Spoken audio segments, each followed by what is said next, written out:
So this was these were actually part of our student report reflection that happened at the beginning or middle of the year and the end of the year, and this was from my 1-2 grade. So there are some interesting points there because the children were asked to reflect, and so we had commentary coming through like, I enjoy being a community kid because I encourage other children in the room to listen. Things like, I'm very proud of being a community kid because I encourage everyone else to do the right thing. I'm very good at being a community kid because I do the right thing. And I love the last one. It says, I want to get better at remembering our rights and responsibilities because I want to encourage others to do the appropriate things in the classroom. So yes, things were happening in our classroom and we were aware of that, but it was very, very evident to us that the children were actually taking on the dialogue that we were using because it was explicit and it was consistent. And that was the beauty about it, because then we see it through the work, whether it's a student reflection report or, as Laura said in her feedback, with her grade 5-6.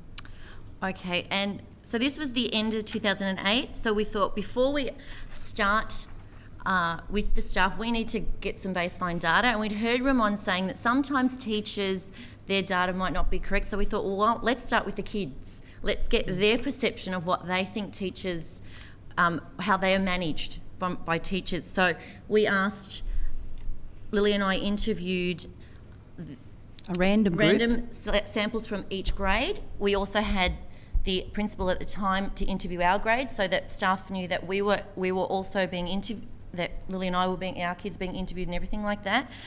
These were the 5 questions we asked the kids.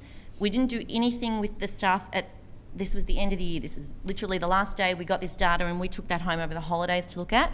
We did have a holiday though. Yeah. These are the questions. If someone was doing the wrong thing or behaving inappropriately, what does your teacher do? If someone was doing the right thing or behaving appropriately, what does your teacher do?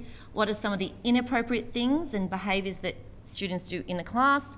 What are the appropriate things that students do in the class? And how many times a day does your teacher raise their voice?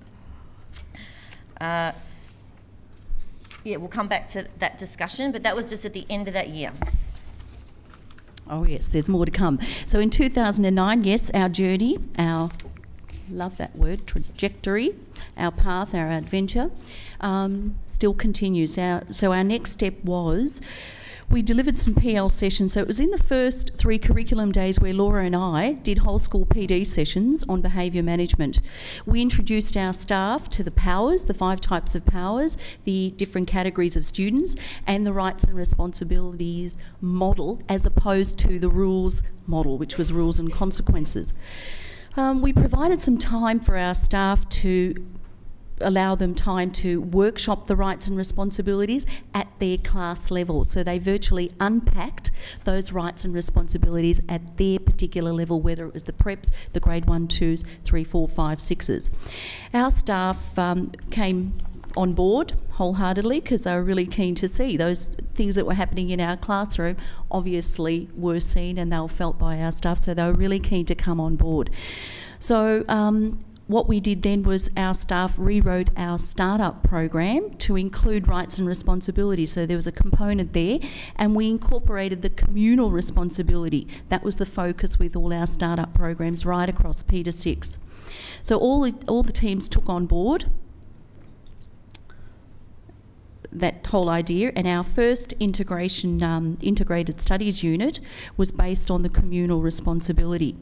All the teams, as I said earlier, were engaged in unpacking their rights and responsibilities at their given level, and you'll see later on through our PowerPoint presentation the 2 rights that we have right across the school were upheld by different responsibilities at that particular level, and I'll show that in a moment.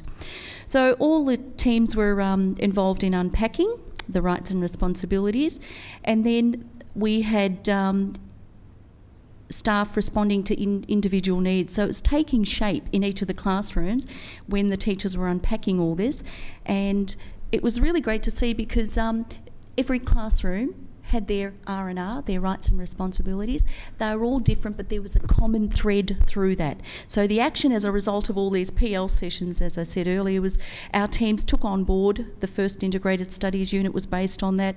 We rewrote our startup programs.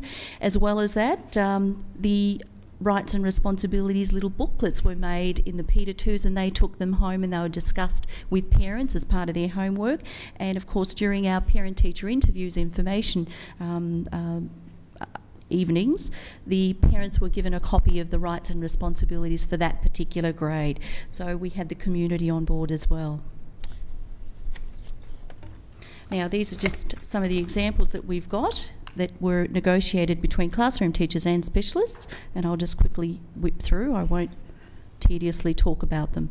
Rights and responsibilities in the prep level, things like we should be friendly and we should be happy, we should work quietly, and so forth. So the 2 rights and all the responsibilities that that would uphold these. The grade 1-2s, I should listen, and in bracket, encourage others to listen when others are speaking. Or things like I should walk and encourage others to walk around the room, classroom quietly and safely. So as I said, each level unpacked them, and they were closely related to that particular class. And they had to have the communal part as well. That was just as important as the personal. We really pushed that is just as important as the personal responsibility. So that had to be in the language and be displayed. Absolutely. So our 2 rights, as you can see in some of these, are students and teachers have the right to do as much work as possible, and student and teachers have the right to feel comfortable and safe in the classroom. So some more displays there. Rights and responsibilities with the bat cave there. 5-6 level. Some more of the classrooms, and displayed around specialists as well. That was our GP room there. Okay, so now we're in 2009, first few days PD, the staff were asked, we looked at the powers and how we used them, and they were asked to make a list of the powers that they thought they used with their students. They did that, and then I gave them their data. The data, it was confidential. Obviously, they knew that Lily and I had seen it. If they did not want to share their data, that was fine. But it was quite a bonding. We laughed about it. Some of the comments that kids make are funny, and so most people did share it.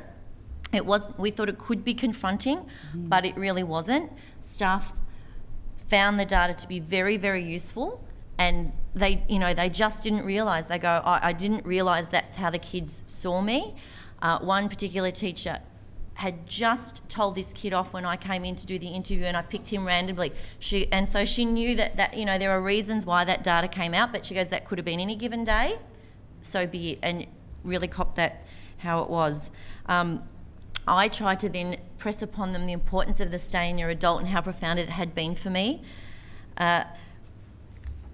So this was the first. What happened with this data is that the staff really found it to be very useful, and they said, can we do this again at the end of the year? And we've just gone through that process where we actually got peers to do instead of Lily and I doing them all, we actually had a peer buddy had to do their surveys. But this was just a bit of a smattering of what some of the answers that the kids gave.